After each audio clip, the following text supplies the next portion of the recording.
Justice. Kylie Moore-Gilbert is a promising academic specialising in Shia communities in the Middle East. She was studying and researching on a visit to Iran in August 2018 and was arrested as she was waiting to leave from Tehran's airport.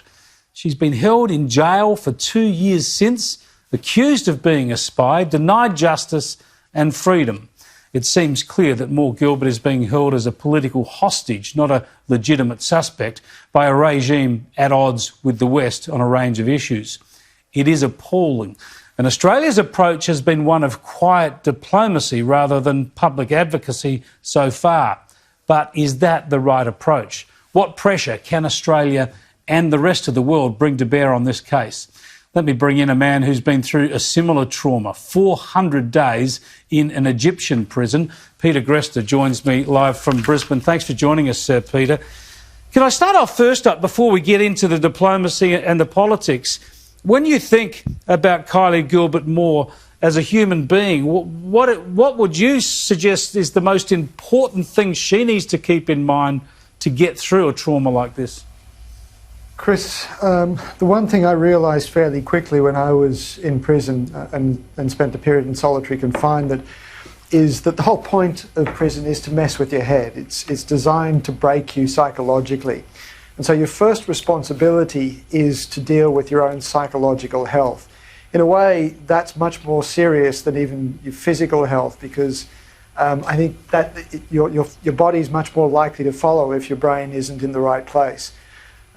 It's very, very difficult to do under those sorts of circumstances, being isolated, being in solitary confinement, being separated from friends and family, being under enormous pressure is incredibly difficult to stand up against, to hold your confidence, to hold yourself together.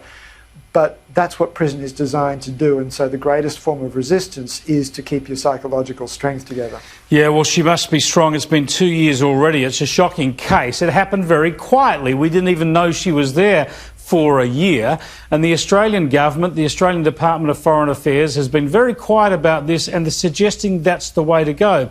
But other people who've been through similar experiences, even in that very country, even in Iran, say that that's the wrong approach, that we've got to do more to keep this in the public eye around the world. What's your view on that, and what ought Australia be doing? Look, I'm inclined to agree. As you said, this case has been going on for 2 years, and the Department of Foreign Affairs and Trade and Kylie's family have all said that, look, we need to allow time for quiet diplomacy to work. And they've all said that public pronouncements make it harder to negotiate, make it put more pressure on Kylie, that makes things easier for the Iranians. But after 2 years, if in fact that strategy has not only not worked, but made things worse for her, we've seen a situation deteriorate, then to continue that strategy in the hope that something might change seems to me to be frankly quite foolish.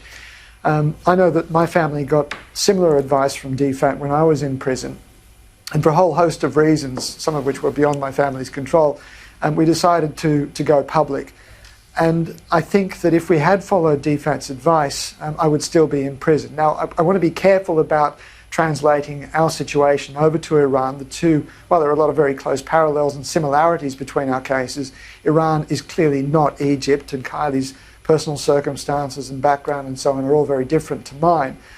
But I still think that that lesson remains. As you mentioned, it's not just me who's been saying this. The one person who I think really has got some valid experience and understanding of Iran is a guy called Jason Rezaian, who was who was a Washington Post journalist, who was also arrested and held in Evin prison, the same prison where Kylie was held before she was recently moved to another prison called Qarchak.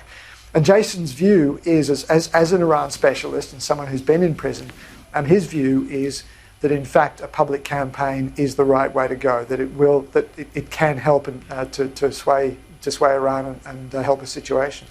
Now, Australia has the benefit of having diplomatic representation in Tehran. We have an ambassador there, Lyndall Sachs. She's been able to check in on Kylie, not often enough, but she's been able to check in on her. But it doesn't seem that that's paid any dividends, us having an ambassador in the country. We would be seen by Iran primarily as a US ally, presumably. And when we talk about Kylie being used as a diplomatic hostage, it's because Iran is at odds with the US and many Western liberal democracies, primarily over their nuclear deal, but other issues.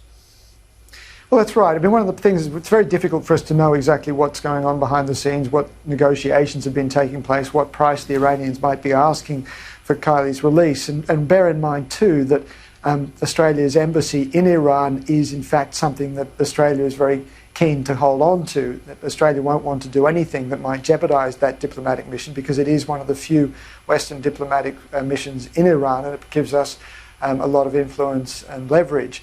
And so that has to be factored into this. The thing is that we don't quite know, without knowing what the price is, it's very difficult to know how to play a public campaign, much less quite diplomatic campaign. But my view is that we need to separate this from any of those negotiations.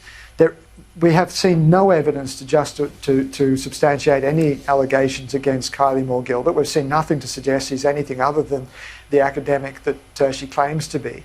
And so unless the Iranians can present that evidence and show all of us unequivocally that she was engaged in something illegal, in illegal activity, then they've got to let her go.